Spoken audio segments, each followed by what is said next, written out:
Bien, bonsoir à tous. Alors donc ce soir, une conférence qui est donnée dans le cadre des rencontres interdisciplinaires Mutation. Donc ça fait la deuxième édition de ces rencontres. Les premières ont eu lieu donc il y a 2 ans.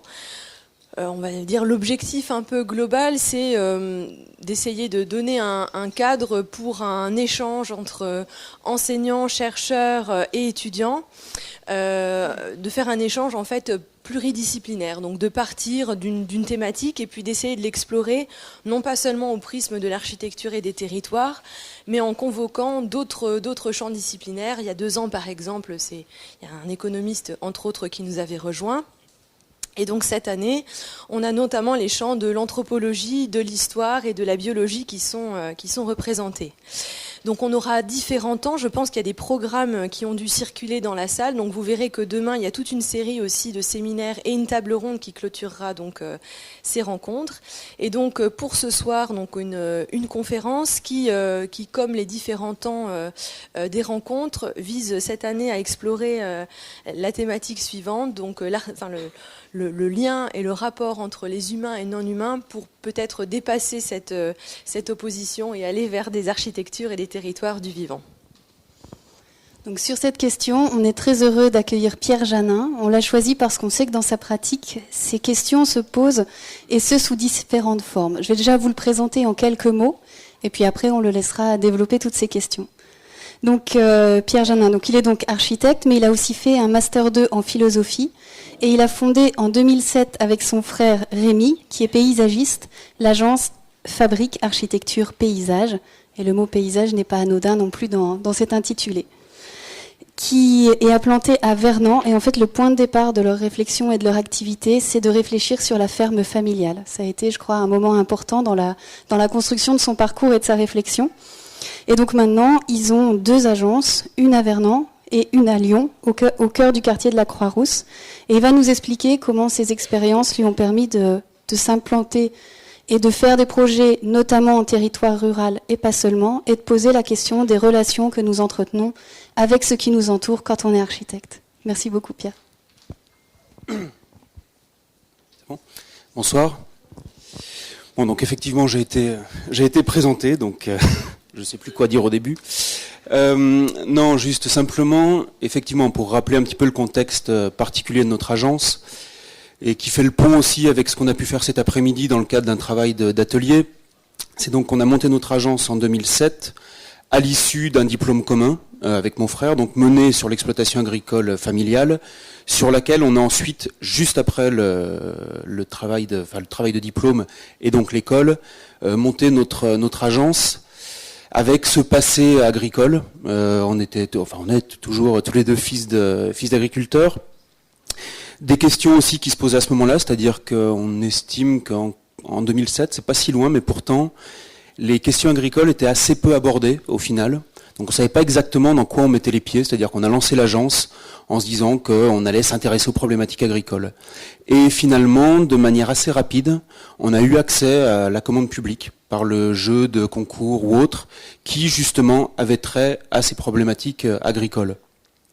Donc c'est un peu ce que je vais vous présenter ce soir, c'est-à-dire que je ne vais pas montrer l'ensemble du travail de l'agence, je l'ai ciblé sur des bâtiments agricoles qu'on construit et quelques études urbaines et agricoles, avec ce prisme, d'où le titre de la conférence, c'est-à-dire ce que j'ai trouvé intéressant ce soir, c'est que c'est pas seulement le fait d'être invité, mais c'est aussi qu'il y ait une question qui soit posée, qui a été développée encore une fois cet après-midi, cette relation, humain, non humain, donc c'est vrai que c'est une question... comme ça a été évoqué cet après-midi, qui pose question en soi. Et finalement, ce à quoi j'ai réfléchi, ce que je me suis dit, c'est qu'il pouvait être intéressant de montrer ce en quoi, dans notre travail, on alliait finalement ce qu'on pourrait caractériser ou annoncer comme humain et non humain. Et où nous, ce qui nous caractérise, c'est à la fois effectivement le fait d'essayer de travailler le plus possible entre architecture, architecte et paysagiste aussi, d'essayer de créer des continuités avec les milieux et les situations quelque part qui existent, mais au-delà, et c'est aussi les projets que je vais montrer, où on essaye d'engager un rapport, une relation avec l'animal, que ce soit dans les constructions qu'on essaye de faire, mais aussi dans la fabrication quelque part des paysages agricoles. C'est pour ça que j'ai mis en tête non plus homme-animal, mais aussi construction agricole, parce que pour moi c'est important, c'était d'essayer de relier un petit peu ces notions, de dépasser, ça a été rappelé cet après-midi au final, je pense que l'enjeu de ce soir et de la conclusion de la conférence, ce sera d'arriver à percevoir finalement comment l'homme est un animal comme un autre, au final. Et comment on peut aujourd'hui ne pas forcément être dans des perspectives de domination. Alors ça se dit et ça se fait quand même depuis... On essaye de le faire en tout cas depuis un certain temps, mais comment le travail d'architecte et de paysagiste peut aussi être un travail d'accompagnement, de relation, encore une fois, avec le milieu, mais aussi un travail conjoint et commun avec les animaux. Voilà. Donc je présente cinq projets. Je le rappelle, donc voilà, tous dans des domaines et des perceptions et des thématiques agricoles qui sont un peu tous disséminés, au moins à l'échelle régionale, c'est-à-dire que c'est articulé entre l'Auvergne et le projet à droite, donc c'est la zone agricole de Bonneval-sur-Arc. C'est à 1800 mètres d'altitude, au fin fond des Alpes, dans une vallée un peu perdue de Haute-Maurienne. À la fin des projets, je présenterai la ferme de Vernan, donc qui est le site sur lequel on exerce et qui nous sert surtout de terrain et de jeu, un petit peu de laboratoire quelque part, d'expérimentation. Et à la fin, si on a le temps, si j'espère je n'aurai pas été trop long, j'ai quelques pistes d'études, qui sont en cours, qu'on souhaite présenter, qui insiste un petit peu sur ces dynamiques urbaines et agricoles et sur les investissements et la perception et l'engagement possible aujourd'hui de l'agriculture dans des revitalisations de centres-bourgs. Donc la zone agricole de Bonneval-sur-Arc, juste je vais vous poser peut-être je passe à la diapo suivante, je vais vous poser le contexte.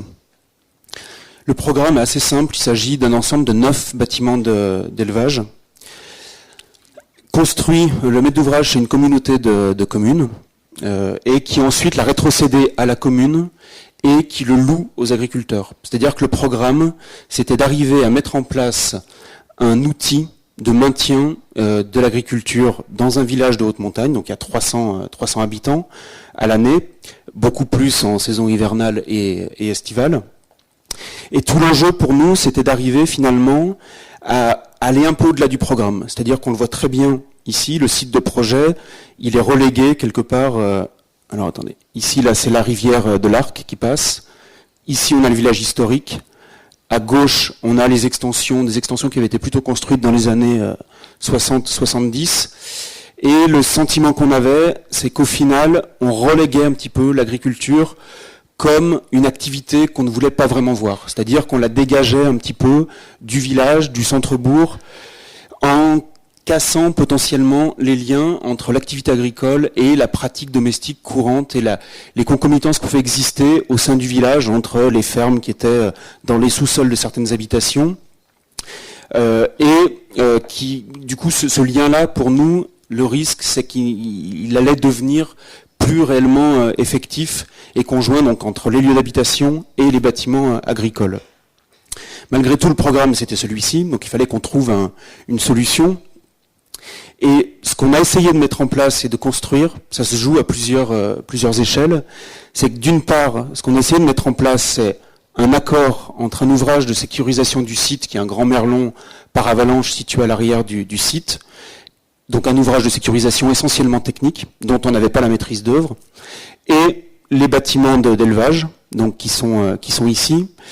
Et ce qu'on a essayé dès le départ, c'est de les penser comme un ensemble, comme un tout, comme un prolongement à la fois des structures urbaines existantes, donc ici les rues et les tramviaires, même si elles sont rompues par la rivière, et d'arriver quelque part à faire lire à constituer non pas une zone artisanale un peu isolée, mais à mettre en œuvre et à inclure le projet dans des grandes dynamiques paysagères qui sont celles de la vallée et des tramviaires proches existantes. L'autre point qu'on a essayé de mettre en place, c'est de se dire que c'est un projet, on savait que c'est un projet qui allait être vu de haut, parce qu'il s'agit du dernier village avant le passage du col de l'Iseran.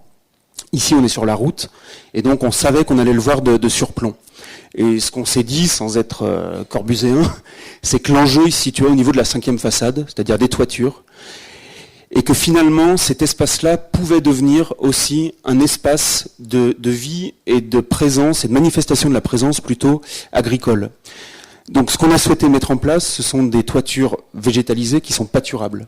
C'est-à-dire que c'est un espace qui est utile à l'agriculture et surtout qui est utilisé aujourd'hui par l'éleveur caprin de la zone agricole et où les troupeaux, donc c'est une surface agricole supplémentaire et les troupeaux prennent place et occupent cet espace supplémentaire qui n'était pas dans le programme, qui n'était pas donné, mais qui pour nous permet aussi de mettre en avant et de valoriser quelque part la présence agricole.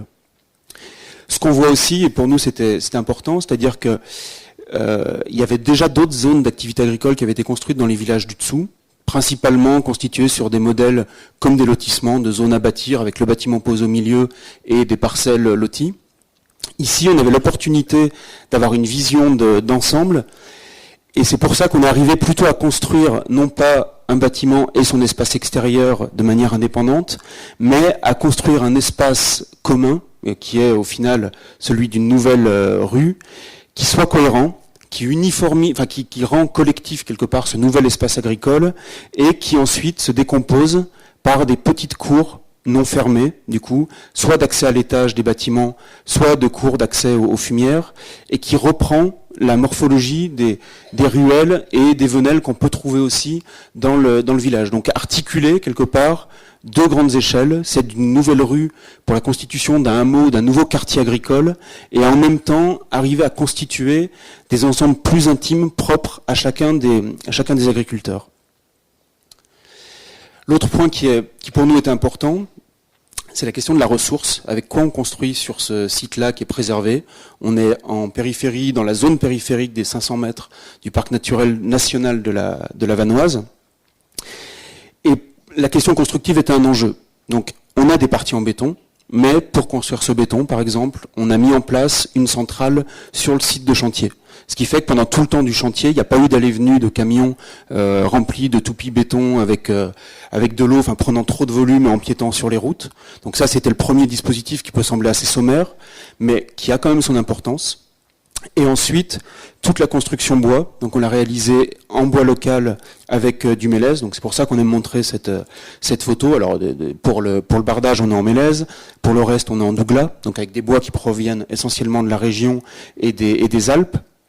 Et la dernière strate, la couverture, on l'a réalisée non pas, et c'était un des enjeux du projet, non pas avec de la terre ou de la végétalisation qui serait exogène, qui viendrait d'ailleurs ou qui serait standardisée, mais on a utilisé la terre du site, qu'on a amendée pendant le temps du projet, on l'a retirée, on l'a amendée, on l'a ensuite alimentée avec des avec des graines issues des fonds de grange du village, pour parvenir à mettre en place une couverture végétalisée, donc de 30 cm d'épaisseur de terre, qui soit productive et surtout qui, avec le temps, se patine et s'inscrive qui a la même teinte quelque part, la même patine que les parcelles agricoles des fonds de vallée et des prairies proches.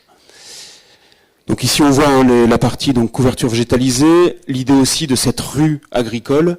Ce sont des bâtiments agricoles, donc même si il y a les granges qui sont intégrées aux bâtiments, il y a cette notion aussi de vie, de vitalité agricole qu'on intègre et où il y a toujours cette question des abords qui se pose. Mais en tout cas, pour nous, c'était intéressant et important qu'on ait ce rapport d'une rue commune qui soit vivante, où de temps en temps, il y a un peu de bordel quand même, mais c'est pas gênant et c'est intégré et ça montre quelque part les cycles de vie et d'animation et les temporalités, les rythmes, les saisons du travail agricole. Ce rapport à la rue qui est assez simple aussi, donc je l'évoquais tout à l'heure, la question des courées entre chacun des bâtiments. Ici on est sur une rampe qui permet d'accéder aux granges, donc de la même manière un dispositif assez simple qui fait que tout le projet fonctionne de manière gravitaire, c'est-à-dire que l'étage en béton, c'est l'étage des animaux, l'étage du dessus, c'est celui des granges, et enfin, l'étage, la toiture, c'est celui des pâtures. Mais en tout cas, ce qui était aussi important, c'est d'arriver à construire une zone d'activité, au final, où ces parcelles communes, finalement, construisent et constituent des espaces communs et où les bâtiments interagissent entre eux. C'est-à-dire que le mode de gestion est commun et on arrive à créer des ressauts, des fonds de cours qui, ou même c'est tout simple, hein, mais on n'a pas de barrière, il n'y a aucune limite. C'était un combat, hein, c'est-à-dire que c'est une installation classée au titre de l'environnement. Le préfet voulait qu'il y ait des clôtures au départ.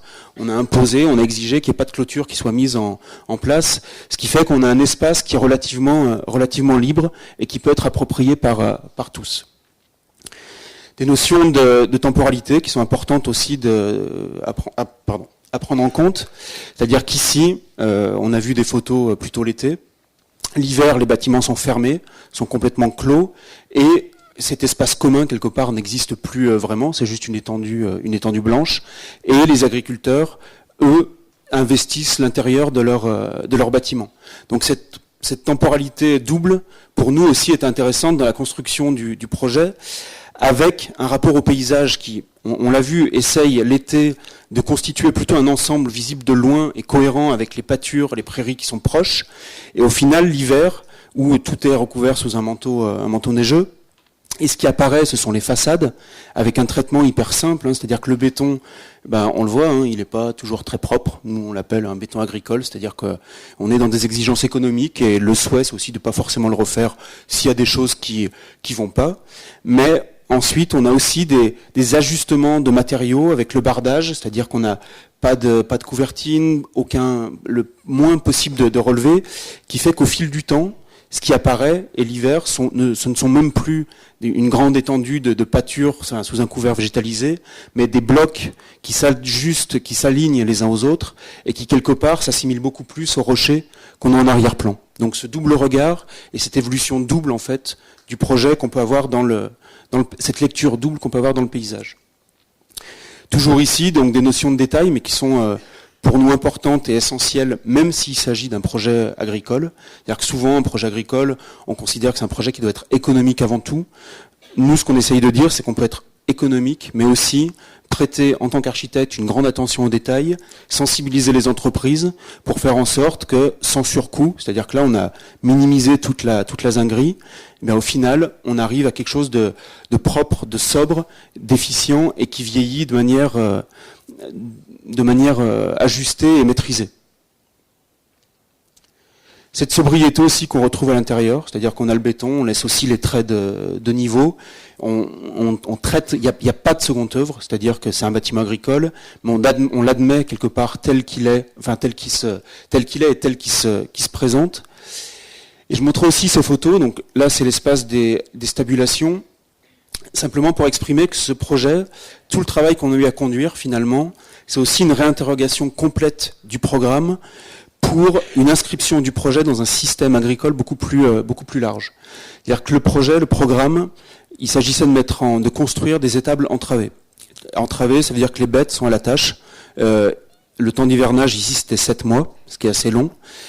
Donc on a gagné le concours en dessinant des étables entravées. C'était notre premier concours, donc on ne savait pas non plus si on pouvait vraiment aller au-delà, jusqu'à quelle mesure on pouvait quelque part déroger au programme. Et une fois qu'on a gagné le concours, ce qu'on a dit aux agriculteurs, c'est qu'on trouvait que c'était extrêmement dommage d'attacher des bêtes pendant 7 mois. Et tout le travail qu'on a fait, ça a été d'arriver à mettre en place des stabulations libres, c'est-à-dire des espaces où les animaux ne sont pas à la tâche. Donc c'était pas du tout dans la culture des agriculteurs, donc il y a eu tout un travail de sensibilisation, d'accompagnement aussi avec des techniciens de la Chambre d'agriculture pour arriver à ce résultat, et en mesurant aussi tous les problèmes que ce mode en stabulation libre pouvait imposer. C'est-à-dire que là, on le voit ici, ce sont des étables sur caillebotis, ça veut dire donc qu'en fait il y a des fosses en dessous du bâtiment dans lesquelles sont récupérés le lisier. Le lisier pose beaucoup de problèmes olfactifs, mais aussi en termes d'apports matériaux. Donc tout ce qui a été, on a réfléchi de manière à trouver un système de traitement du lisier qui fait qu'en fait, pendant tout l'hiver, on sépare les phases, liquides et solides, en créant 2 types d'amendements, qui fait qu'il y a un amendement, donc la phase liquide, qui est un peu plus pauvre et qui du coup peut être distribué et mis en place sur les prairies de fond de vallée. C'était intéressant pour les agriculteurs parce qu'en fait le problème qu'ils avaient, c'est que ces prairies de fond de vallée sont les seules qui sont vraiment mécanisables et du coup ils étendaient tous leurs amendements sur ces prairies-là. et ils avaient un amendement trop fort. Donc ils avaient un foin qui était avec des brins beaucoup trop importants. Donc ce système de n'avoir qu'une phase liquide un peu plus pauvre en amendement permettait d'avoir du foin beaucoup plus apte, quelque part, à la consommation des animaux et surtout beaucoup plus riche, avec de l'herbe beaucoup plus fine.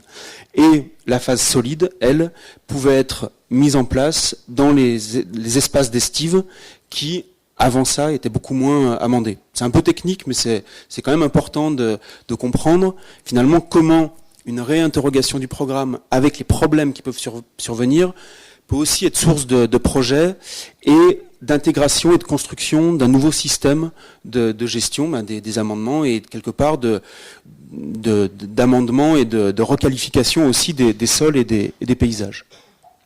Bon là c'est juste les veaux, mais enfin juste on montre aussi ces deux photos pour montrer que tout simplement, c'est des points qui ont été aussi évoqués ce matin, on a construit et bâti les carcasses, l'ensemble de l'organisation des bâtiments, et ensuite on a laissé faire les agriculteurs. C'est-à-dire que le verre, c'est pas nous qui l'ont choisi, on arrive un jour, c'était peint, et on trouve que c'est très bien. C'est eux qui choisissent et qui définissent leur espace intérieur. Ici, à gauche, c'est la même chose, il y a un agriculteur qui avait construit une cloison avec la photo de la grand-mère. Bon, voilà, c'est des accidents, quelque part, de projet, mais qui nous semblent être aussi intéressants dans le fait en tant qu'architecte, où on dit, nous, les enjeux sur ce projet, c'est une réinterrogation du programme. Le fait d'intégrer, de penser des notions de bien-être animal et de faire en sorte que les animaux ne soient pas attachés pendant des durées trop longues. Et ensuite, finalement, il y a une appropriation, malgré tout, qui est possible, et une personnalisation aussi de chacun des bâtiments. Donc on le voit ici, là c'est le projet vue de haut, mais c'est juste pour exprimer de manière plus simple, au final, le fait que, ici, ce que j'évoquais, on a toutes les prairies de fond de vallée, donc qui sont amendées avec donc du lisier appauvri quelque part, et qui fait qu'on a un fourrage de qualité, toutes ces parcelles, enfin voilà, celles-ci qui sont fauchées, et les espaces d'estive qui correspondent à l'étage supérieur de la montagne, qui eux sont amendés aujourd'hui et possiblement enrichis d'une autre manière. Voilà pour ce projet. Donc un des enjeux, c'était notre premier concours, 9 agriculteurs, un peu bourrus, enfin on est à 1800 mètres, non, mais on arrive un jour sur le chantier, il y en a un qui boitait, l'autre il s'était battu la veille parce que la vache avait mangé dans son pré. Et c'est pareil, on a mené toute une étape de concertation, présenté les plans à tous les agriculteurs, et en fait on se rendait compte au bout d'un moment que tous qui nous écoutaient pas, et on les prenait de manière individuelle, et en fait la seule chose qui les interrogeait, c'était de savoir à côté de qui ils étaient. Et non, lui je veux pas être à côté de lui, enfin bon, c'était intéressant pour nous, pour cette relation aussi à la concertation, et d'apprendre à bien mener aussi les étapes de concertation, et de se rendre compte, là le projet on l'a livré en 2012 et 2013, et au final, au début, donc on sentait qu'il y avait ces animosités quelque part entre agriculteurs. Il y a de nouvelles générations qui arrivent aussi, des transmissions d'exploitation qui sont faites. On y retourne de manière régulière. Et ce qu'on sent, c'est qu'il y a une culture collective qui commence à se mettre en place, à exister, et des collaborations aussi entre agricultures. Donc ce qui montre quand même que, quand on arrivait sur le projet, tout le monde était présent dans le village, mais quand on allait voir l'un, en gros, il nous disait faut passer à gauche, à droite, à gauche, mais c'est la maison qui est là. Et qu'il y avait une méconnaissance et quelque part une non-envie, des guerres ancestrales de villages, et que on sent aujourd'hui, je pense que l'espace joue beaucoup, une certaine forme de mise en commun et d'appréciation commune du rôle que les agriculteurs peuvent avoir, et quelque part de la reconstitution d'une communauté rurale plutôt positive. Ensuite, ce projet, il s'agit d'un dispositif expérimental pour ovins et bovins. Donc c'est pour l'INRA, donc c'est un deuxième maître d'ouvrage avec qui on collabore, on travaille de manière relativement régulière. Je l'ai évoqué ce matin, l'INRA, il mène différents types d'expérimentations. Nous, dans notre approche, ce qu'on essaye de faire, c'est de travailler avec eux quand on sent qu'on est en accord avec leur programme, avec le projet. Ici, donc, il s'agit d'un dispositif expérimental qui permet, entre autres, donc les dernières expérimentations menées, permettent de substituer au système de litière accumulée par paille donc où la ressource c'est la paille qui peut venir souvent pour les élevages de montagne d'assez loin, des systèmes de litière accumulés sur filière copeaux. Du coup, donc avec des ressources locales qui sont rendues et des approvisionnements qui sont rendus locaux, qui sont rendus possibles. Et je montre ce projet parce qu'il est important dans le sens où c'est la même chose. On arrivait sur l'appel d'offres, on avait déjà réalisé un projet pour eux, donc ils nous ont dit, le maître d'ouvrage nous a dit bon allez répondez, on a ce petit projet qui sort et le nom de code c'était Tunelac, tout simplement parce qu'ils voulaient mettre c'est à l'accueil et ils voulaient créer des tunnels. On estimait que c'était pas une bonne solution, enfin des tunnels sous bâche, sous forme cintrée. Donc ce qu'on a fait dès l'appel d'offres, on est allé voir un charpentier, on lui a dit bon, on dispose de telle enveloppe, est-ce que pour ce prix, on peut réaliser 4 bâtiments en bois local plutôt que des tunnels sous bâche qui en plus sur des conditions d'altitude nous semblent pas justifiées. Donc on est arrivé avec un chiffrage cohérent, du coup, avant l'heure quelque part, et on est arrivé à convaincre le maître d'ouvrage petit à petit, qui finalement était aujourd'hui est très satisfait du bâtiment, mais de changer son système de pensée et de ne plus construire des tunnels, mais des bâtiments en dur. Donc je passe assez rapidement, mais c'est tout un travail aussi assez fin pour être dans une relation d'économie, construction d'une entité expérimentale, 4 bâtiments. La solution la plus simple aurait voulu qu'on tire une plateforme et puis droite, on pose les 4 bâtiments et c'est tout. Et ce qu'on a essayé de faire, un petit peu comme pour Bonneval finalement, c'est de s'ajuster le plus possible avec le site, de créer encore une fois avec des cheminements intermédiaires, un ajustement à chaque fois entre plateformes du bâtiment, en évitant tout recours aux gouttières. Donc c'est assez technique. Je vais vous montrer. Pardon. Ah, bon, je passe tout. C'est assez technique, mais finalement ici on n'a pas de gouttière. C'est-à-dire qu'on est en altitude, il n'y a pas de zinguerie, il n'y a pas d'ouvrage qui risque de ne pas être pérenne dans le temps et de s'abîmer avec le poids de la neige et du gel. On récupère toutes les eaux au pied des bâtiments, donc avec un système de drainage qui est relié avec un bassin de rétention situé en dessous, mais encore une fois qui n'est pas un ouvrage uniquement fonctionnel, mais qui est plus comme une grande noue plantée. Les entrées de ventilation se font ici, sous ce décalage de façade, et donc par des dispositifs hyper simples, c'est-à-dire qu'on est avec du bac acier, du polycarbonate, donc des matériaux agricoles pauvres quelque part, sans, j'ai envie de dire, sans chichi, c'est-à-dire qu'on est vraiment sur la maîtrise complète du détail dans leur plus pure pauvreté au final, mais où on arrive à exprimer, à revendiquer quelque part à la fois une force architecturale qui s'inscrit dans les constructions typiques qu'on peut avoir. On est en Haute-Auvergne et il y a énormément de bureaux avec des fortes pentes qui sont construits, donc on est dans ce registre-là, avec des bâtiments agricoles neufs et encore une fois qui sont dans une logique économique qui est valable. On est sur 4 ou 500 euros du mètre carré, ce qui n'est pas grand-chose pour un bâtiment construit en altitude. Donc je reviens juste ici. C'est pareil sur la question de la ressource, de l'emploi de ressources. Donc on est construit en bois local. Pour assurer la question avec les façades bois, c'est sans cesse la question du vieillissement, qu'en tant qu'architecte, à laquelle on se doit de répondre et de maîtriser. Et ici, ce sont des dispositifs très simples, mais qui imposent quand même une exigence et une grande maîtrise une maîtrise quand même du détail, et le fait de convaincre aussi sans cesse les entreprises aussi. C'est-à-dire que là, on n'a aucun débord de toiture, ce qui veut dire que le bois va s'uniformiser de manière uniforme et homogène, et surtout, donc les portails coulissent, le rail coulisse derrière la façade. C'est-à-dire qu'on n'a pas d'accident sur la façade et un vieillissement, encore une fois, qui est maîtrisé, une patine qui va tenir dans le temps et qui fait que finalement tous ces détails, ils sont là à la fois pour assurer la pérennité du matériau, mais aussi pour renforcer une lecture simple et évidente et la plus basique possible quelque part du volume et de la forme typique qu'on souhaitait reprendre du bureau.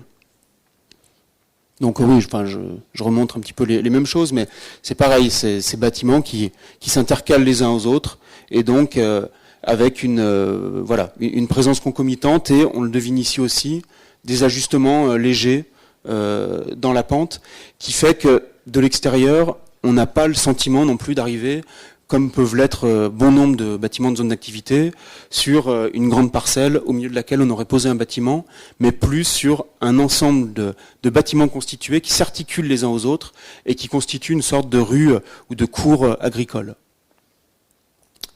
Et un petit détail aussi qui a son importance, je trouve, c'est le fait de conserver les arbres. Donc il y a les arbres qui étaient existants et on fait en sorte aussi que les bâtiments s'ajustent à ce qui est là et en utilisant les arbres quelque part pour les bénéfices qu'ils peuvent apporter.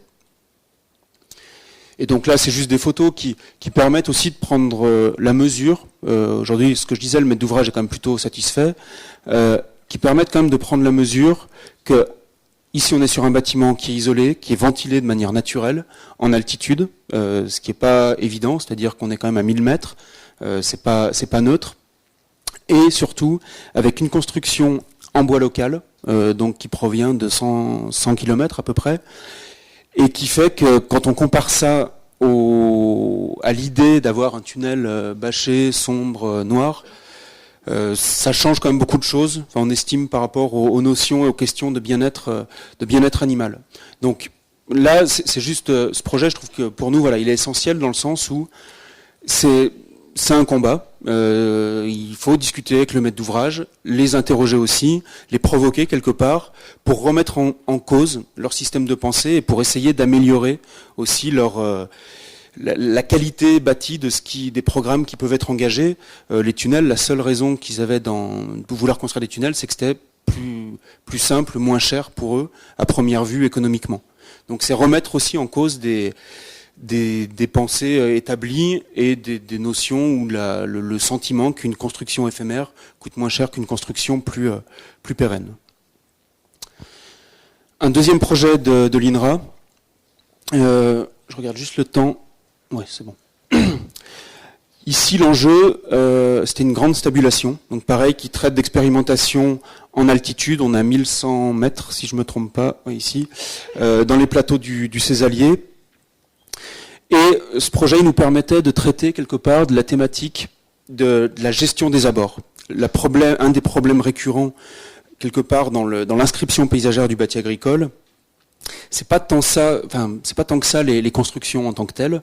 C'est-à-dire que souvent, même un bâtiment agricole récent peut présenter des formes et des typologies qui sont intéressantes, mais souvent ce qui pose problème, c'est l'ensemble des circulations périphériques, la gestion des abords et le manque de relation qu'il peut y avoir entre le bâti et l'espace agricole. Finalement, comme un bâtiment d'activité ou comme une maison pavillonnaire, le problème, c'est des questions de typologie et d'inclusion quelque part et de pensée et d'aménagement préalable qui font que souvent on pense que c'est bien de poser un bâtiment au milieu d'une parcelle. Et ici tout l'enjeu c'était de dire comment on fait en sorte que le bâtiment vienne se confronter à une limite agricole et qu'il n'y ait pas de cheminement ou autre qui empiète sur l'espace agricole et qui floute quelque part un rapport simple possible entre l'espace agricole et la façade.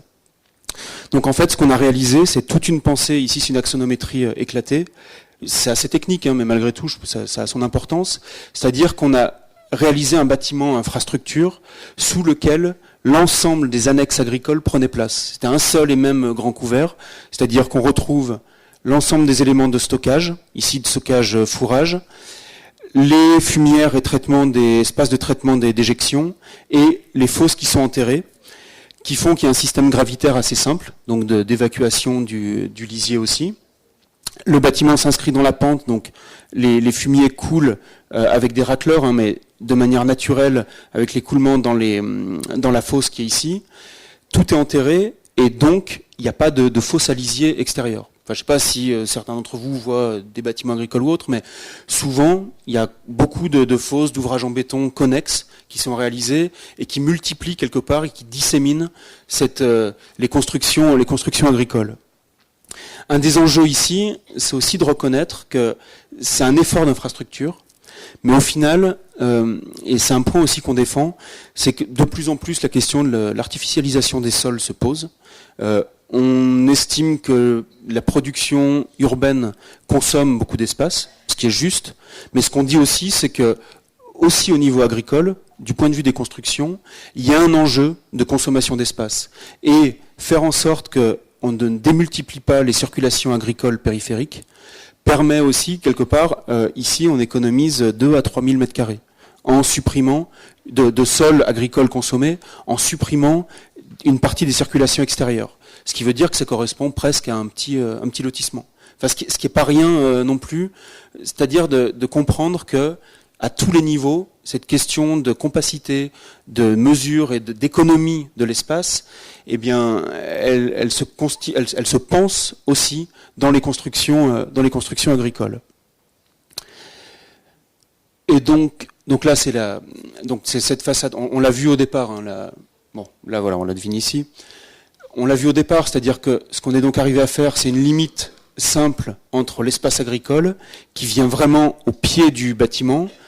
On a juste une cour ici à l'entrée, une cour à l'arrière, un cheminement réduit au minimum côté arrière contre le talus du bâtiment, mais rien de plus. Et on a donc une surface nette qui s'établit entre l'espace agricole et la façade. Et ce qu'on souhaitait aussi, donc cette photo elle est un peu prise exprès, c'est-à-dire qu'ici on se situe à l'entrée du village, et l'INRA est un des employeurs principaux du village, mais il y a aussi d'autres activités, d'autres personnes qui habitent dans ce village, évidemment. Et ce qu'on souhaitait, c'est que les activités de l'INRA, comme centre expérimental, soient aussi visibles et perceptibles et animent quelque part la vie du village.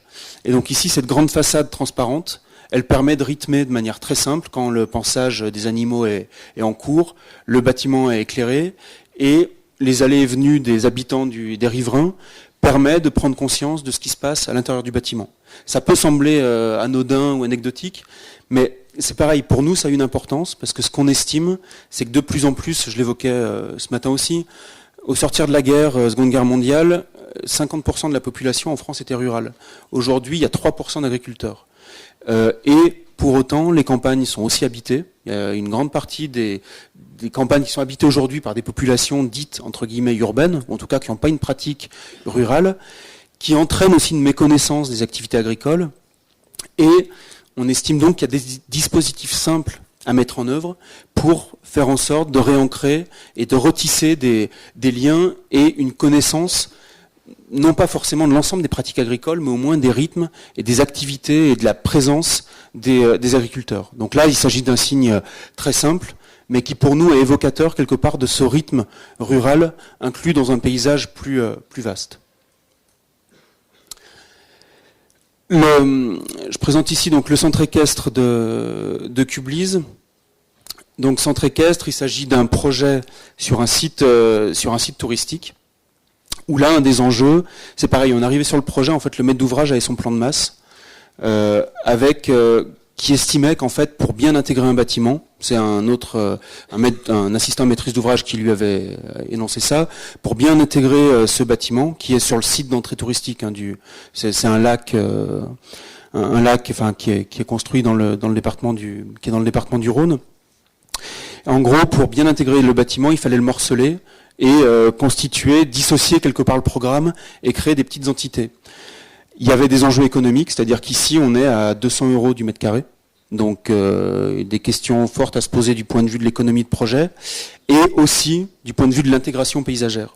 Et nous, ce qu'on a dit au maître d'ouvrage, c'est qu'on lui a dit, mais en fait, en morcelant vos bâtiments, ce que vous allez produire et provoquer, c'est un ensemble de circulations agricoles, piétinées, abîmées. Là, on est l'hiver, hein, et on voit bien déjà qu'il y a du piétinement léger, mais au pourtour du bâtiment et dans les paddocks qui sont ici, que finalement ça allait constituer un ensemble qui allait dégrader l'ensemble du projet avec du foin qui allait traîner de partout, de la paille, des circulations d'animaux, de tracteurs qui allaient créer des ornières.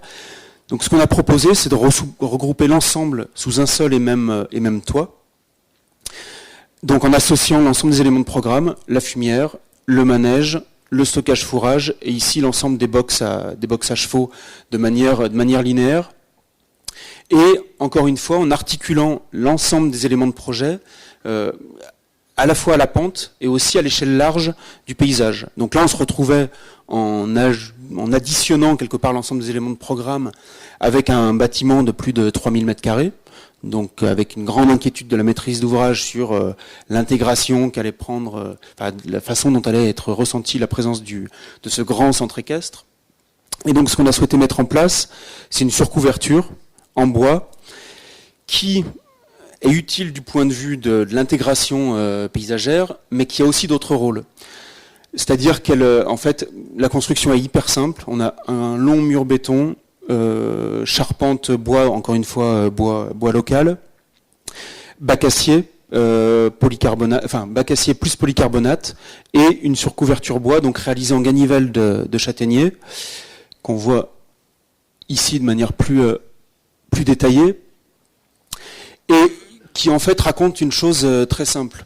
C'est que le bois, c'est aussi une matière vivante. On l'a vu tout à l'heure, par exemple sur les façades des bâtiments de l'accueil, où on estime qu'il y a dans ces cas-là, il y a deux dispositifs. Soit on essaye d'être le plus propre possible, le plus net possible, et ici, sur une très grande surface, le choix qu'on a fait, c'est d'utiliser un matériau déjà brut, tangible quelque part, qui a déjà bougé, et duquel on accepte qu'il bouge encore. C'est-à-dire que si on avait créé un ensemble de 3000 m² de planches rectilignes et droites, forcément le bois il allait bouger. Enfin, c'est une matière, je le répète, mais c'est une matière vivante qui évolue, qui fluctue quand il est laissé un peu libre. Et donc tout le parti pris a été de se dire, on utilise un matériau presque industriel, c'est ni plus ni moins que des pare-neige ou des pare-dunes qu'on déploie de manière très rapide, c'est-à-dire que on a juste eu à faire le calpinage de manière précise pour que tout s'ajuste très bien avec le bac acier, qu'on ait des mesures qui soient justes et efficaces quand le charpentier arrivait sur le chantier. Mais du coup, on le voit ici, il y a même dès la livraison, il y a des morceaux de bois qui déjà ont bougé. Il y en a encore qui bougent, mais au final, au fil du temps, c'est pas gênant. Et là, on a livré le bâtiment depuis maintenant presque 4 ans. Et le maître d'ouvrage nous fait travailler de manière régulière. Et surtout, c'est une construction agricole de grande dimension. Et c'est important, le bâtiment n'a eu aucune critique. Enfin, le maître d'ouvrage est hyper satisfait et estime qu'il y a eu une position assez juste. Périlleuse, parce qu'il était assez inquiet des solutions. On a dû faire plusieurs essais à l'échelle 1 pour valider définitivement ce choix. Mais où en tout cas, au fil du temps, il y a une patine qui se forme et une intégration du bâtiment qui se constitue aussi à l'échelle du paysage. Et donc, ce rôle-là des ganivelles, je le rappelle, il est multifonctionnel dans le sens où, pour nous, il a un enjeu d'inscription paysagère, plus que d'intégration. Inscription, le mot est je pense, plus juste. Il sert de lit de ventilation, c'est-à-dire au-dessus du bac acier, l'été, il y a un filet d'air qui se constitue, et donc il n'y a pas de surchauffe à l'intérieur du bâtiment. Un atout aussi acoustique, quand il pleut ou qu'il y a de la grêle par exemple, les ganivelles ont tendance à casser en fait les gouttes qui tombent, donc du coup qui permet qu'il y ait moins de bruit inconfortable à l'intérieur du bâtiment. Donc voilà, avec un dispositif qui a une fonction, on démultiplie quelque part les atouts et le potentiel de ce type de dispositif qui est mis en œuvre. Et encore une fois, donc un peu comme pour l'accueil, cet ajustement simple qu'on a constitué, qu'on a construit avec le site, c'est-à-dire qu'on n'est pas venu créer une plateforme au milieu de laquelle on pose le bâtiment, on a un terrain qui est en pente, et donc on sait créer des complexités, on a complexifié le projet, je veux dire, en ayant une façade ici plus basse, le niveau des box à chevaux qui est 1,40 m au-dessus du manège.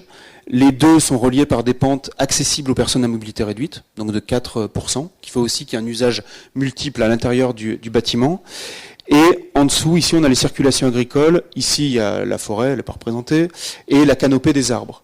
Et qui fait en fait que d'ici, donc c'est les photos qui suivent et celles de la présentation de la conférence, quand on est là, cet espace de travail commun, quelque part, entre homme et animal, en cheval et homme, elle se fait dans un cadre de travail où on est en lien direct avec la forêt qui est en arrière-plan. Et on n'a pas de premier plan, quelque part, entre les circulations agricoles périphériques, mais on est au contact de l'environnement qui est proche. Et aussi, un autre point qui est important, c'est que cet espace-là, qui est l'espace de circulation d'une part des animaux, mais aussi d'approvisionnement de l'alimentation, d'évacuation des fumiers. Il a le double rôle de servir de belvédère sur le manège. Donc, c'est-à-dire que quand les parents viennent, par exemple, on est à la fois dans une circulation et l'espace des animaux et l'espace du public aussi qui profite de la vue sur l'ensemble du bâtiment. Donc c'est ce qu'on montre un petit peu ici, voilà, les circulations animales et malgré tout aussi un espace de convivialité qui donne à voir avec des dispositifs très très simples le manège en créant donc des effets de surplomb et de visibilité. Je pense que là c'est assez net en fait. Ce qu'on voulait dire c'est que là juste en dessous on a un chemin agricole qui passe. Mais on ne le voit pas et ce ne sont que des petits jeux de perspective qui permettent de casser les plans et d'aller au-delà. Et encore une fois, c'est 200 € du mètre carré, compris les aménagements, enfin c'est pas grand-chose. C'est aussi une lutte avec le maître d'ouvrage jusqu'au bout, jusqu'au dossier de consultation des entreprises. Le maître d'ouvrage voulait construire en métal. Donc c'est nous qui avons poussé pour faire une variante bois qui au final est sortie moins chère que la construction en métal. Donc en allant au-delà encore une fois des demandes du maître d'ouvrage et en le provoquant dans ses retranchements jusqu'à permettre de rendre compte que on arrive avec des constructions qui s'inscrivent et qui travaillent avec les ressources locales dans une autre dimension et aussi dans une relation économique.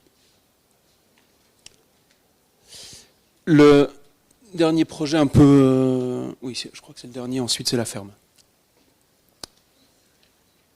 Ça va, c'est pas encore... je suis dans les temps. Je sens que ça parle, donc il y en a qui commencent à s'impatienter. Mais... ici, donc, c'est un projet qui est assez... C'est pareil, c'est le deuxième concours qu'on a réalisé, c'est en Lozère. On arrive un peu en étant des outsiders, c'est-à-dire qu'on a gagné le concours... Enfin, on était sélectionnés pour le concours, on savait pas trop comment, c'est assez loin de chez nous quand même. Du coup, on s'est dit, on tente le tout pour le tout et on verra ce qui arrive. Et au final, ce qu'on a proposé, donc le programme, c'est un espace d'exposition agricole, donc pour des concours agricoles, d'une part, et aussi qui avait destination à être relativement polyvalent. Donc c'est un lieu qui est destiné à l'organisation de foires agricoles, et nous on en a pratiqué un certain nombre dans notre enfance, et ce qui se produit souvent dans ce type de projet, c'est qu'on a l'espace d'accueil du public, le bâtiment, et derrière l'espace de présentation des animaux, qui n'est pas ou peu vu. Et ce qu'on a essayé de considérer, tout simplement, c'est que cet espace d'arrivée, d'amener des animaux, c'est un temps de fête, quelque part. C'est un temps aussi qui, quelque part, c'est montrer aussi les coulisses et les temps à la fois de préparation, de rapport qu'il peut y avoir au moment de la descente des bétaillères entre l'éleveur et l'animal qui l'amène quelque part pour des concours ou pour des foires. Et donc au final, on a positionné ce temps de préparation au centre. Du coup, c'est vraiment le cœur du projet. Et le public arrive ici donc sur un espace de stationnement perméable. Ça aussi, c'est un point qui est important. Il rentre ici et ensuite on a une passerelle qui permet d'accéder en surplomb au projet et de descendre ensuite dans le bâtiment. Avec de la même manière une passerelle plus des rampes qui sont accessibles aux personnes à mobilité réduite. Et donc en fait les animaux passent en dessous. C'est-à-dire que quand on arrive, on peut voir l'ensemble du temps de préparation du projet et ensuite on a de visu l'espace intérieur aussi, au sein duquel on a déjà les animaux qui sont préparés et présentés. Donc on voit ici, là c'est les temps de foire, donc ici, là c'est les camions, une fois qu'ils ont déchargé les animaux ici, qui vont ici parce que ça prend beaucoup de place, c'est exceptionnel. Normalement là c'est un champ agricole qui sert de stationnement provisoire, mais on voit donc toute l'animation qui est ici et qui est le cœur même du projet, avec donc cette façade-ci qui regarde le village et qui est très animée, relativement constituée et encore une fois où on reprend ces ouvertures-là. C'est assez simple, c'est une typologie qu'on retrouve dans les bâtiments actuels des plateaux de l'Aubrac, c'est-à-dire des étables avec des séquences de fenêtres allongées. Encore une fois, le rappel de ce motif, pourquoi on le fait ? Parce que le discours classique sur les bâtiments agricoles, c'est que ce sont des bâtiments standardisés, qui sont un peu les mêmes de partout, et au final, c'est pas toujours vrai. Et c'est-à-dire que là, les bâtiments d'Aubrac, même les stabulations récentes, comme les vieilles étables, elles reprennent ces motifs d'étables un peu longilignes, avec des ouvertures ponctuelles qui dessinent des lignes assez tendues dans le paysage. L'autre aspect aussi, l'autre point qu'on souhaitait mettre en place, c'est de construire un bâtiment qui soit à la fois un équipement et un équipement public et un bâtiment agricole, qui joue sur deux registres. Donc on n'a pas de l'extérieur composé ou pensé un bâtiment qui quelque part se définisse d'emblée comme une stabulation ou un bâtiment agricole. On a plutôt joué sur un respect, une articulation avec les longues lignes tendues du paysage, sachant qu'ici on est un peu à l'interface entre les paysages de la Margeride et les grands plateaux longilignes de l'Aubrac. Donc un dessin, une définition du bâtiment, une inscription encore une fois dans le paysage et aussi dans les lignes premières des premiers plans qu'on pouvait voir constituées par les clôtures présentes donc dans l'espace rural. Ici donc on voit la cour relativement animée, donc le déchargement des bétaillères, la rampe qui passe derrière, et ici et là l'entrée des animaux, la rampe donc qui monte, sous laquelle passent les animaux, l'espace de vue intérieure. Un autre point aussi qui est important, c'est sur je montre les espaces intérieurs, mais c'est sur le rapport aussi entre équipement public en milieu rural et construction rurale. Encore une fois, c'est tout bête, mais le fait d'utiliser des piquets pour borner les parkings, un piquet c'est 1 €, une borne c'est 200-300 €. Et au-delà de ça, oui, c'est ça. Et au-delà de ça, on crée des continuités entre tout l'ensemble du mobilier rural, des clôtures qu'on trouve dans le paysage, et l'équipement qui est dédié à la présentation et à la mise en valeur de l'agriculture locale. Donc le déploiement de dispositifs simples et sobres et qui permettent une articulation, mais de manière très pragmatique au final, avec le paysage et ses constituantes. Encore une fois, un ensemble de dispositifs techniques et de pensées structurelles qui permettent la mise en œuvre de bois local. Sur ce projet, donc on est sur 2500 mètres carrés, on a des portées libres de 17 mètres, et on a une seule poutre en lamellé collé. C'est-à-dire que l'ensemble, toutes ces fermes sous-tendues sont construites avec du bois local, qui vient de l'Aubrac, et qui a été Aubrac Margeride, et qui a été mis en œuvre à 500 mètres du chantier. C'est-à-dire sur une pensée aussi, une intégration. Alors c'est le fait des appels d'offres. Le charpentier local a eu l'appel d'offres. Un jour, ce charpentier nous expliquait que la Lozère, c'est comme la Corse, mais sans la mer. Donc voilà, ça veut dire beaucoup de choses. Mais mine de rien, la possibilité quand même, l'ingénierie, c'est nous qui l'avons ramené avec un ingénieur suisse qui du coup a amené cette compétence et cette technicité d'arriver avec du bois massif à mettre en place des fermes sous-tendues, capable de supporter des poids de neige relativement conséquents, et une adaptation quelque part, et un déploiement, un développement des savoir-faire locaux, avec des ressources locales aussi. Et cette trame-là de façade, ça c'est la façade qui est côté arrière, on la présente aussi parce qu'elle a plusieurs rôles, c'est-à-dire que d'un côté, elle reprend des motifs qu'on trouve dans les stabulations contemporaines, c'est-à-dire que les planches sont espacées d'1 centimètre. L'été, le bois se rétracte légèrement, et quand il y a besoin de plus de ventilation, de manière naturelle, il passe tout seul les espacements deviennent de 2 centimètres, donc avec une capacité de ventilation qui est supérieure. Et ces retraits-gonflements sont tout à fait normaux et logiques. Et surtout, c'est un dispositif donc intégré dans des dynamiques et des mécanismes et des dispositifs agricoles, et qui nous permet d'assurer une vraie polyvalence de l'équipement. Dans le sens que quand il y a une manifestation agricole un week-end, le bâtiment ventile tout seul de manière naturelle toute la semaine, et le week-end suivant, il y a la possibilité d'organiser d'autres manifestations. On l'a livré en 2011, il y a jamais eu de problème d'odeur ou de mécontentement d'un manifestant pour des salons ou des concerts dû à la présence ou à la prégnance quelque part de l'odeur des animaux. Donc encore une fois, c'est très simple, c'est très efficace, mais ça permet que ce bâtiment ne consomme pas d'énergie et qu'il se ventile de lui-même, qu'il ait sa propre vie, et quelque part qu'il soit en mesure d'intégrer différentes fonctions dans des temporalités variées.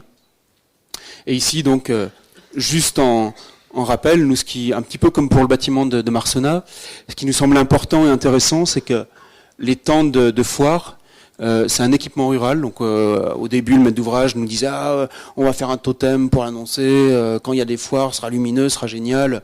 Et on leur a dit mais non, on fait juste confiance à la façade. Il y a un effet d'intériorité, c'est-à-dire quand il se passe quelque chose dans la halle, cette façade, elle est aussi au sortir du village, et ben on devine qu'il se passe quelque chose. Et c'est une présence rurale, d'animation à la fois assez étrange, qui pose question quelque part et qui d'elle-même, sans surajouter de la signalétique ou des messages ou autres, annonce que ce bâtiment, enfin qu'il se passe quelque chose à l'intérieur du bâtiment. Et donc là, on montrait plus les temporalités sur le temps court. Ici, c'est toujours cette question sur le bardage bois et son vieillissement, avec un dispositif particulier aussi qu'on a mis en place pour ce projet, où il s'agit, comme on est en altitude, avec des risques de gonflement, retrait de l'eau pour l'hiver, donc gel, dégel et risque de cassure des descentes d'eau pluviale. On a mis en place des systèmes de descente d'eau pluviale ouverte, c'est-à-dire que c'est un système où c'est en U, avec un léger biais qui fait que il n'y a pas de retour de gouttes d'eau possible, l'eau tombe, et quand elle gèle, quelque part ça s'ouvre, ça se dilate, mais il n'y a pas de fissure et de brisure des ingris mis en œuvre. Et dans le temps, donc là c'est 3 ans après, donc de la même manière que, comme je l'évoquais tout à l'heure, on n'a pas de débord de toiture, et on a une patine uniforme qui se forme.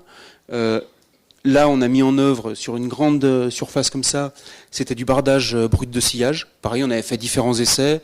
On a pris conseil auprès du charpentier pour voir quelle était la solution la plus adaptée. Et ce bardage brut de sillage, en fait, on vient pas casser les veines et les lignes du bois. Et donc l'eau s'écoule de manière beaucoup plus naturelle et homogène sur les planches. Ça touche à la fin. Ici, donc, je présente le travail qu'on mène sur l'exploitation agricole, où c'est vrai qu'ici, le rapport, on va dire, à l'animal, et c'est pour ça que c'est ce que je disais tout à l'heure, c'est un peu la conclusion aussi du propos, est plus engagé quelque part dans une construction commune. C'est-à-dire que les projets que j'ai présentés, l'enjeu pour nous, il se situe beaucoup plus sur une amélioration des programmes auxquels on est confronté. C'est-à-dire qu'on arrive, les programmes on les choisit pas, enfin ils sont définis, on doit donner une réponse et on essaye de faire en sorte que le plus possible il y ait un bien-être animal qui soit posé, qui soit respecté et des conditions de vie et de travail qui soient confortables. Ici, sur la ferme, ce qu'on essaye de conduire, c'est tout un travail plutôt d'accompagnement mutuel qu'on trouve ensuite en corollaire dans un certain nombre d'études qu'on est en train de mener, où ce qu'on estime, c'est que les évolutions agricoles actuelles, principalement, sont dans l'accroissement sans cesse des surfaces des exploitations. Ici, je ne sais pas exactement à combien on est de surface, mais je cherchais conseil de l'État dans la Nièvre, et il n'est pas rare qu'un exploitant agricole soit amené à gérer 200 à 300 hectares, ce qui est quand même vraiment considérable. Chez nous, dans la Loire, c'est encore une centaine d'hectares ou un peu plus, ce qui est déjà beaucoup. Et où l'enjeu, quelque part, qu'on essaye de montrer, de présenter, c'est que dans cet accroissement des surfaces, au final, il y a moins d'attention qui est portée à l'espace et au potentiel, en fait, des espaces dont on dispose. Avec, je vois sur une étude qu'on a menée, il y a un agriculteur, je trouve à juste titre, qui a dit aujourd'hui les agriculteurs sont plus des guideurs ou des éleveurs, mais sont des chauffeurs de tracteurs, parce qu'ils passent leur temps à aller de parcelle en parcelle, à être le plus rationnel et le plus rapide possible, par exemple pour la fauche des foins, où on fait le tour et on laisse une bonne partie du fourrage trop près des haies parce qu'on risque de casser le matériel. Donc il y a un enjeu aujourd'hui comme je le rappelais tout à l'heure sur le bâtiment de l'INRA, par exemple, de consommation d'espaces bâtis et de manutention, de gestion des engins dans l'espace agricole, il y a aussi des notions d'économie et d'attention à porter sur les surfaces agricoles dont on dispose.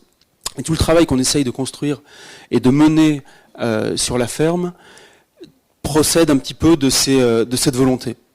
Donc là, ici, de façon simple, ce qu'on a mis en place, c'est qu'en fait, au départ, on avait nos parents avaient mis, c'est une surface de céréales, c'est une ferme en polyculture qui produit donc qui est en élevage allaitant, donc viande, bovin et ovin, avec une partie de production de céréales. Et donc, on avait 2 grandes parcelles. Et ce qu'on a souhaité mettre en place sont plutôt des lanières fines qui permettent d'articuler espaces plantés de prairies temporaires, donc de production plutôt fourragère, et espaces de céréaliculture, avec non pas une gestion forcée par des grandes haies longilignes qui seraient venues casser ou rythmer un petit peu le parcellaire. On souhaitait garder cet espace ouvert en tant que tel, mais avec une maîtrise de l'érosion par des principes simples, quelque part, de plantation, donc strates-herbacées intermédiaires, qui viennent bloquer les sols et l'écoulement des eaux et le risque de dévalement des terres. Et aussi en admettant ces longues bandes fines, quelque part, elles nous permettent d'admettre et d'inclure dans le rythme du paysage des évolutions, c'est-à-dire que là, les céréales poussent, on a les prairies, les parties de fourrage, et en mettant en évidence et en construisant quelque part et en manifestant les distinctions entre éléments végétaux. Et surtout, encore une fois, en développant le potentiel d'ajustement de ces parcelles, en disant que oui, on travaille ces parcelles en longueur, et par ce travail-là, on vient de manière simple lutter contre l'érosion des sols.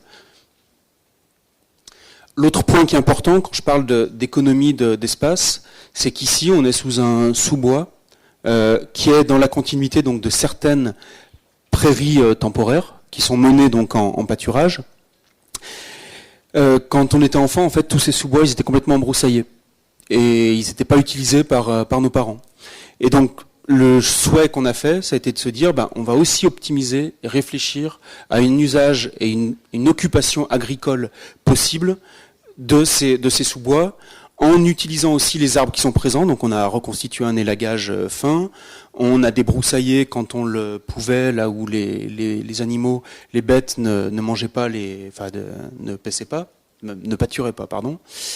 Et au final, en utilisant aussi ce couvert boisé comme un refuge potentiel et un nouveau gîte possible et un espace d'accueil ombragé pour les animaux. C'est-à-dire que souvent aujourd'hui dans les parcelles, c'est un peu la même chose, jusqu'aux canicules récentes, et il y a quand même un certain nombre aussi de sites où ça a été difficile pour les animaux parce que les parcelles ne comportaient pas d'espace boisé ou ombragé du coup.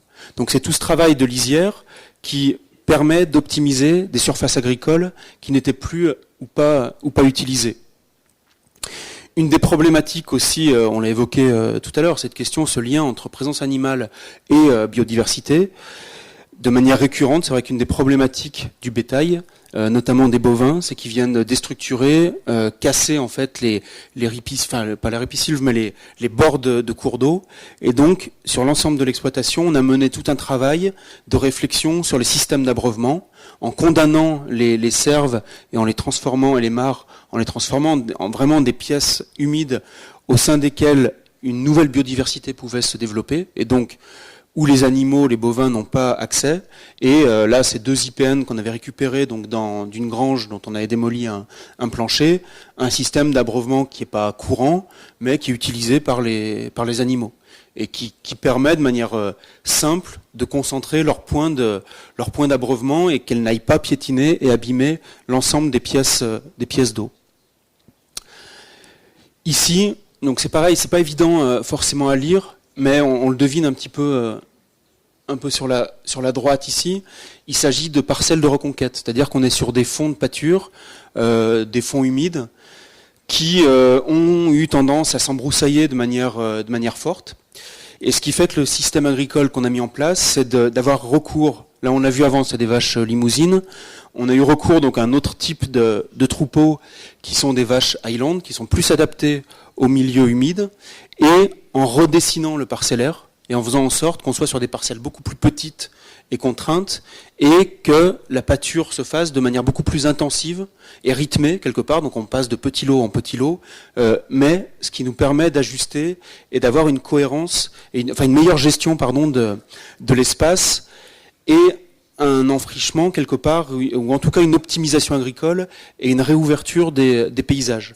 Donc encore une fois, avec des dispositifs très simples, des manières de conduite du troupeau, et qui fait que par ces dispositions, on arrive plutôt à avoir un travail conjoint, de travail avec l'animal. Enfin, c'est ça qui est important de comprendre, enfin, qu'on essaye de mettre en place dans notre travail, c'est que les troupeaux sont pas laissés seuls, mais c'est que c'est quelque part une relation commune qui fait qu'on traite et on essaye de gérer ensemble le paysage et de trouver les moyens en fonction des animaux avec qui en fonction des troupeaux, de voir quelles articulations et quelles constructions du paysage on peut avoir.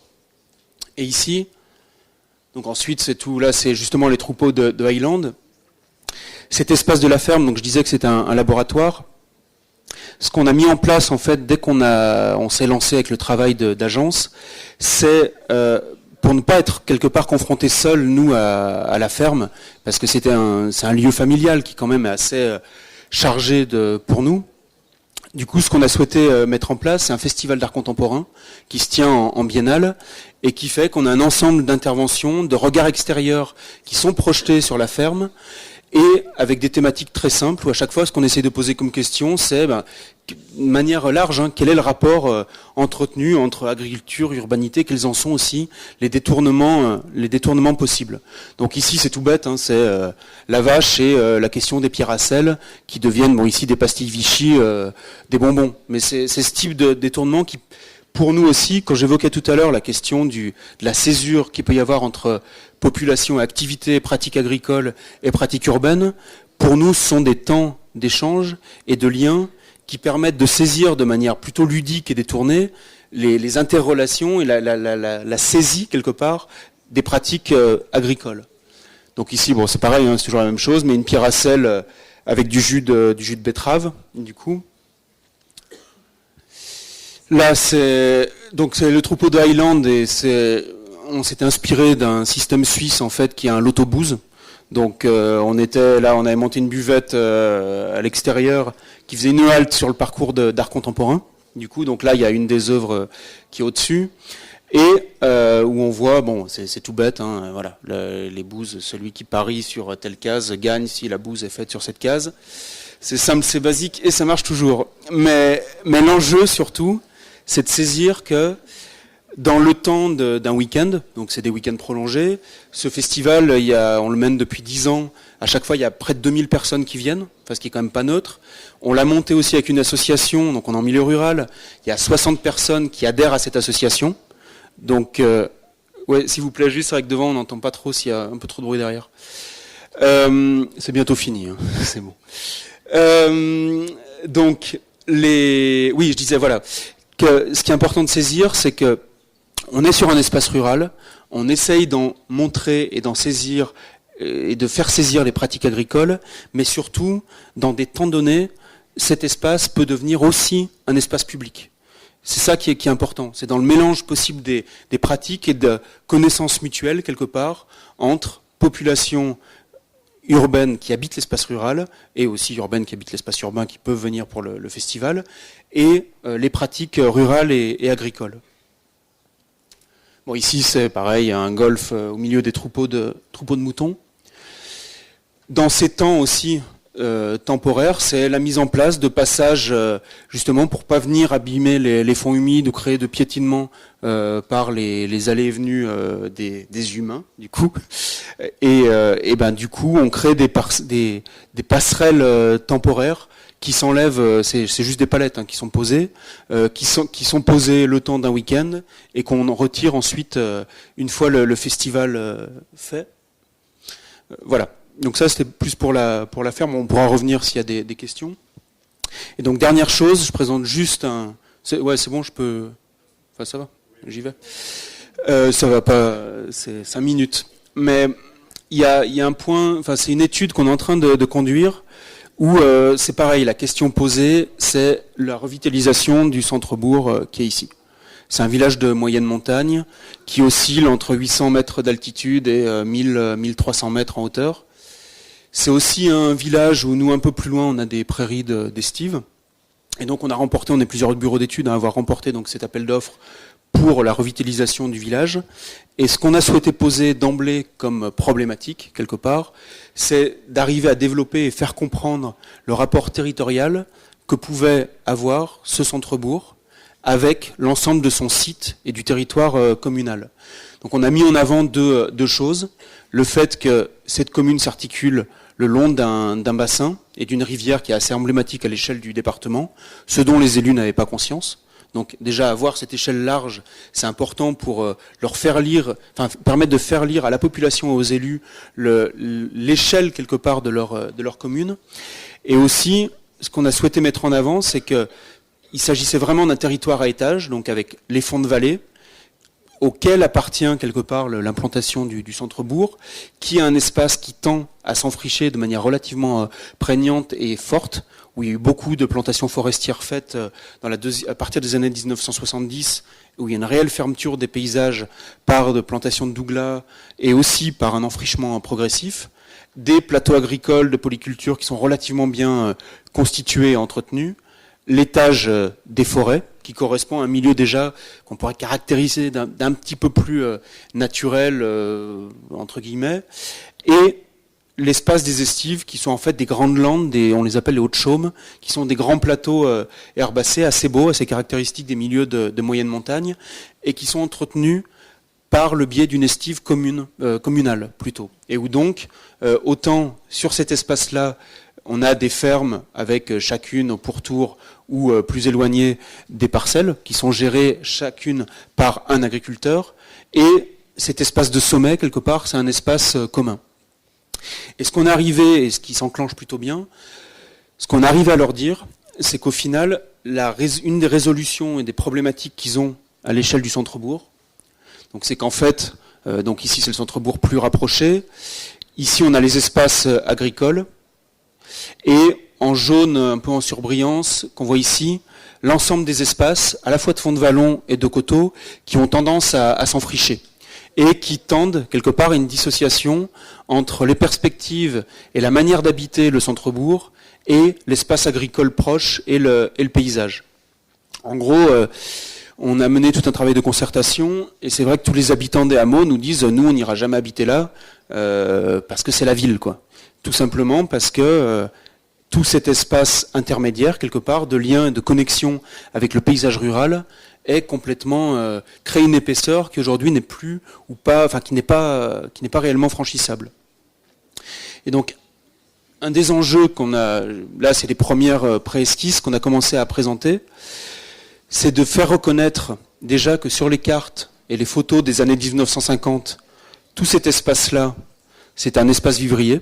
Donc constitué de potagers, de vergers et de cultures maraîchères, même s'il s'agit de parcelles en coteaux. C'est un espace vivant et en interconnexion pleine et entière avec le centre-bourg et capable de production alimentaire, donc et donc un espace nourricier, et que tous ces fonds de vallon, au final, étaient aussi gérés par pâturage et où ici on a un ensemble de rochers, enfin un cadre naturel de fond de vallon qui est aussi assez fort et présent, et qu'aujourd'hui c'est tous ces espaces-là qui s'enfrichent. Et ce qu'on essaye de mettre en place, donc, c'est tout un ensemble de dispositifs où, en jaune en fait, ce sont les parcelles qui peuvent être gérées par les agriculteurs, qui sont présents, qui ont une activité et qui peuvent agrandir un petit peu leur exploitation et reconquérir les coteaux. Ici, je vais commencer par ici, reconfigurer un ensemble de jardins potagers en pourtour de villages, avec des reconquêtes qui sont en cours. C'est pour ça aussi qu'on propose ça, c'est-à-dire que c'est des dynamiques qui existent. Il y a un certain nombre de personnes de 60, 62 ans qui avaient juste une résidence secondaire, qui viennent habiter de manière beaucoup plus pérenne aujourd'hui dans le village.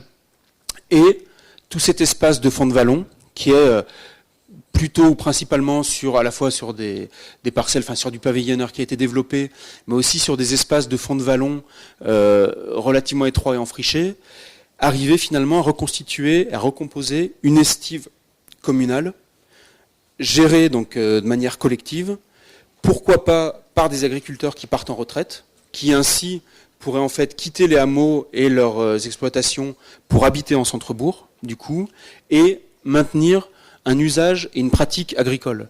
Parce que ce qu'on sent souvent aussi dans tous ces villages, c'est que le point critique, quelque part, pour les agriculteurs, il est de partir, de quitter, enfin avoir une ferme, c'est plaisant, c'est quelque chose d'assez lourd et prenant aussi. Et c'est vrai que quand les agriculteurs, enfin arrivés à 62, 63 ans, ont à quitter leur ferme, c'est des étapes qui sont assez dures et où la question du rythme, quelque part, agricole est perdue et peut poser problème quand même pour certains. Et l'enjeu, c'est d'arriver à dire que la revitalisation du centre-bourg, elle peut passer par l'arrivée, quelque part, des populations qui ont envie encore d'habiter dans la commune, aujourd'hui qui n'ont pas forcément envie d'habiter dans le village, je le disais tout à l'heure, parce que pour eux c'est la ville, mais qui finalement pourraient trouver une activité ou une occupation agricole dans une gestion commune et collective des espaces interstitiels de bord de bourg. Et c'est une idée qu'on a émise, dont la commune commence à s'emparer et à réfléchir quand même aujourd'hui, d'autant que, bon, sans le savoir aussi, mais c'est tout l'enjeu de ce type de projet, c'est qu'on est aussi accompagné par le PNR du Livradois-Forêt, qui intervient en tant qu'assistant à maîtrise d'ouvrage, et qui a énoncé à la commune qu'il y a 15 jours avant la réunion, ils étaient allés voir un village dans le Jura qui était en train de lancer le même type de gestion. Et donc de se dire, bah tiens, oui, finalement, on ne serait pas les seuls huluberlus à mettre en place ce type de système. Donc, enfin voilà, c'est juste pour montrer ce projet-là. Donc c'est l'échelle d'un centre-bourg, hein, mais pour nous, on mène des études aussi au niveau urbain, dans d'autres villes ou autres. J'ai pas envie de tout montrer, mais l'enjeu ici, c'est juste de faire prendre conscience que, aussi en milieu rural, il y a des questions qui se posent avec des liens tissés entre pratiques urbaines et pratiques agricoles, et que, au final, la redéfinition des espaces, leur qualification, c'est-à-dire dire à quoi et comment peut être géré tel ou tel type d'espace, peut permettre quelque part, ou peut être un levier et support de nouveaux projets. Et voilà.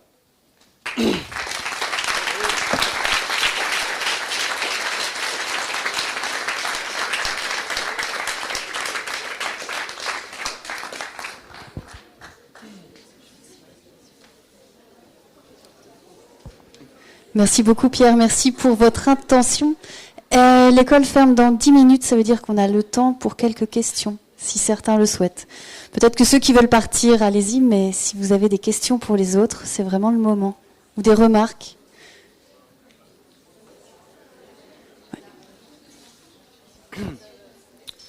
Alors moi j'avais une question par rapport à l'usage du bois local, que vous avez dans beaucoup de projets, sinon tous, et qui a d'ailleurs provoqué une friction à un moment donné. Est-ce que l'accès à cette ressource de bois local, il est facile, ou est-ce que c'est compliqué, quoi ? Ben, c'est vrai que c'est pas simple, surtout en appel d'offres public. C'est ça encore, dans la maîtrise d'offres privée, on peut maîtriser, et encore que la question de l'approvisionnement. Nous, les leviers, ils sont simples. Hein, souvent, de toute façon, c'est le fait, dans les appels d'offres entreprises, d'engager des négociations qui ne portent pas uniquement sur le prix, mais aussi sur les méthodologies. Donc rencontre entre maître d'ouvrage et les 3 premières entreprises, par exemple. De demander aussi à ce que dans la définition de l'appel d'offres, il y ait une méthodologie qui soit bien décrite et où la question de l'approvisionnement est posée. La question aussi de la méthodologie de seconde transformation, c'est-à-dire que quand il y a besoin de lameller-coller, savoir où est-ce qu'il est fait, parce que souvent on peut avoir du bois local qui va à 400 bornes pour être collé et qui revient, donc là il y a d'autres problématiques quand même qui se posent, et où j'ai envie de dire on y arrive, mais c'est plus par opportunité. pour l'instant. Après, il y a des dispositifs qui commencent à exister avec des labels, par exemple, Bois des Alpes ou Bois BTMC, Bois des territoires du Massif central. C'est des labels, c'est pas des marques, donc ça peut être intégré dans un appel d'offres, dans le sens où c'est pas exclusif et où les entreprises peuvent se labelliser en cours de route. C'est-à-dire que si elles n'ont pas le label en cours de projet, elles peuvent dire on est en train de commencer à initier la démarche pour se faire labelliser. Après, ça pose quand même un certain nombre de contraintes dans le sens où toutes les entreprises ne sont pas forcément volontaires pour le faire. Et aussi parce que il n'empêche de la paperasse complémentaire et des dispositions administratives qui ne sont pas forcément évidentes à mener. Donc oui, j'ai envie de dire, c'est souvent des questions un peu d'opportunité, de sensibilité, aussi des entreprises et de jeu un peu des appels d'offres, quoi. C'est-à-dire quand on sent que l'entreprise est bien. Par exemple, on a construit un projet exclusivement fait en bois communal. Donc on disposait des bois et c'est l'entreprise qui devait scier les bois. On construisait tout en bois massif. On a eu de la chance de tomber sur un charpentier scieur qui avait une scierie intégrée. Parce qu'en fait, la scierie dans laquelle on devait couper les bois, c'était l'été de la canicule. C'était la seule scierie qui fait, en France, qui fait des pics à brochettes pour les barbecues en hêtre, bois alimentaire. Et donc, du coup, il n'avait pas eu le temps de s'occuper de nos bois. Enfin bon, des histoires à dormir debout, quoi. Mais il n'empêche, il y a ces écueils-là, ces problématiques-là de gestion de l'ensemble de la filière. Donc c'est vrai que souvent, ça marche bien quand on arrive à trouver des charpentiers qui ont une scierie intégrée. Tous les bâtiments agricoles, par exemple l'accueil Marsona, c'est un charpentier scieur du Massif central du Cantal, qui s'approvisionne en Corrèze, du coup. Les projets qu'on peut mener plus vers chez nous, donc on a soit les bois du Haut-Beaujolais, donc en Douglas, le centre équestre par exemple, avec des scieurs et charpentiers locaux, du coup, qu'on connaît très bien aussi. Les Ganivelles châtaigniers venaient de la Drôme, donc 150 km. Ouais, à peu près, c'est ça. Et le Haut-Forez, par exemple, donc c'est une entreprise qui est super bien, qui fait du bois à la mêlée-collée, que personne ne connaît, local, approvisionnement à 30 ou 40 km. Et du coup, ce qui nous a intéressé aussi dans les projets qu'on a pu mener avec eux, c'est qu'aujourd'hui, sur d'autres projets, on lui dit, ils peuvent, ils interviennent à la fois en tant que charpentier, mais aussi ils peuvent intervenir uniquement comme scieurs. Et donc on le met en lien avec des entreprises avec qui on travaille. Comme ça, mais c'est un peu entre guillemets du bricolage, quoi. Mais qui reste assez souple et qui fait on se garantit d'un approvisionnement local. Mais c'est pas forcément évident ou simple.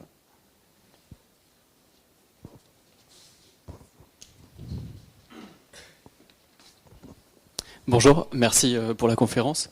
Tous les projets que vous avez montrés, ils sont très liés en fait à la pédagogie que vous mettez en place avec la maîtrise d'ouvrage pour faire évoluer le programme vers finalement les valeurs que vous portez. Quelles sont, d'après du coup vos expériences de projet dans ces thématiques-là, les leviers qui font en fait parler des agriculteurs qui a priori ne s'entendaient pas au début du projet, etc. Qu'est-ce qui fait évoluer la maîtrise d'ouvrage? Est-ce que c'est uniquement des questions pragmatiques de coûts ou des choses comme ça? Ou est-ce que sur des questions peut-être plus sensibles d'usage, vous arrivez aussi à les faire évoluer, quoi, simplement?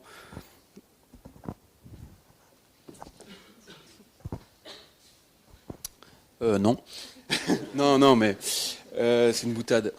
Plus que les agriculteurs, j'ai plutôt envie de parler, parce qu'au final, on ne travaille pas énormément avec des agriculteurs privés, parce que voilà, c'est des cadres de projet quand même très particuliers.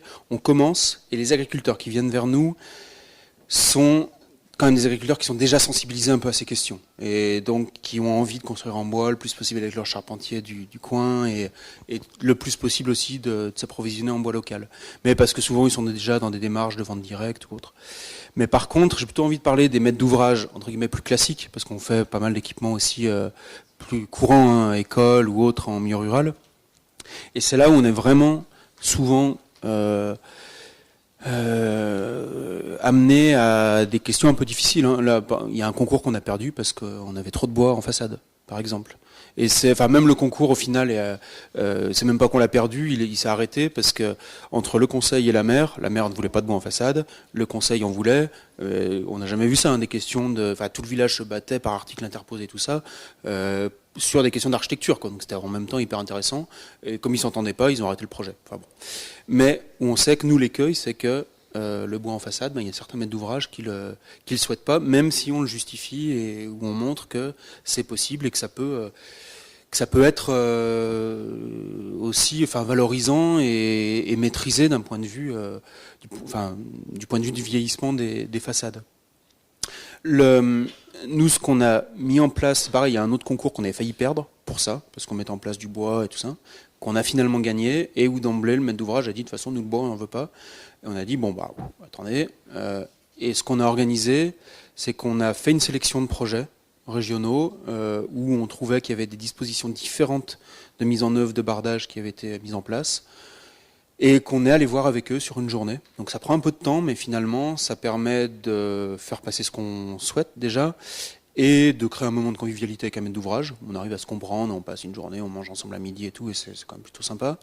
Et de perception commune de ce qui nous semble intéressant et de ses remarques et appréhensions aussi par rapport au bois et au vieillissement et à l'aspect des façades notamment. Donc c'est un peu un travail de longue haleine. Là on y est arrivé sur ce projet, mais là on est en train de mettre en œuvre le bardage. Mais ils sont retournés voir un projet qu'on avait fait pour être bien sûr de quel type de pré-grisement on faisait. C'est pas simple, c'est un grand travail de sensibilisation. Et quand même, c'est vrai que ce dont je me rends compte, c'est que quand on a démarré en 2007, c'était presque plus simple de vendre, entre guillemets, un bardage bois qu'aujourd'hui. Il y a quand même, je trouve, peut-être, alors c'est peut-être personnel, et dans les projets sur lesquels on travaille, mais où je trouve qu'il y a plus de difficultés à faire passer le bardage bois, et ça va au-delà. Nous, on adhère à l'interprofession bois, notre département, où donc ils sont assez actifs, c'est plutôt intéressant. Ils organisent des revues de projets entre charpentiers, scieurs, architectes, maîtres d'ouvrage. Donc c'est des temps aussi qui sont plutôt intéressants, où chacun vient présenter des projets, et où même les personnes et les interprofessions qui sont censées sensibiliser sur la question du bois n'estiment pas qu'il est décisif d'avoir du bardage bois. Voire encourage des fois en disant le bois, l'important c'est le volume consommé, c'est pour la structure, le bardage bois c'est peu de volume, donc vous pouvez faire autre chose. Moi je trouve que c'est un peu dommage, dans le sens où un bâtiment bois, après chaque architecte aussi a ses positions là-dessus, c'est pas un cas c'est pas une doctrine, mais je trouve qu'en termes de vérité de langage ou autre, je trouve que c'est quand même toujours assez intéressant d'arriver à pouvoir raconter un peu l'ensemble de la structure, et pour nous on le fait en mettant structure plus revêtement, pour nous est un peu un tout indissociable. Mais encore une fois, ça nécessite quand même une attention et une exigence portée sur l'ensemble des détails. Là par exemple on a un bardage où il y a une coulure parce que l'électricien, pour fixer son projecteur, il a dû avoir la vis inox qui est tombée, donc il y en a une qui est en vis inox, l'autre en acier. Sous la vis acier, il y a une coulure noire, quoi. C'est des petits détails et des attentions, et donc ça nuit un peu à la qualité de la façade. Mais c'est tout un ensemble de détails qu'il faut vraiment pousser, une exigence qui est loin d'être neutre, qu'il faut vraiment mener tout le temps du chantier, quoi. Et pareil, nous, notre responsabilité, c'est le moins de débord, le moins d'aspérité possible, toutes ces choses-là, quoi. Et le mariage aussi, dès qu'il y a un renfoncement, soit on essaye d'avoir du zinc ou le mariage avec d'autres types de matériaux, de circonstancier quelque part les usages et l'emploi du matériau en fonction des dessins architecturaux, quoi.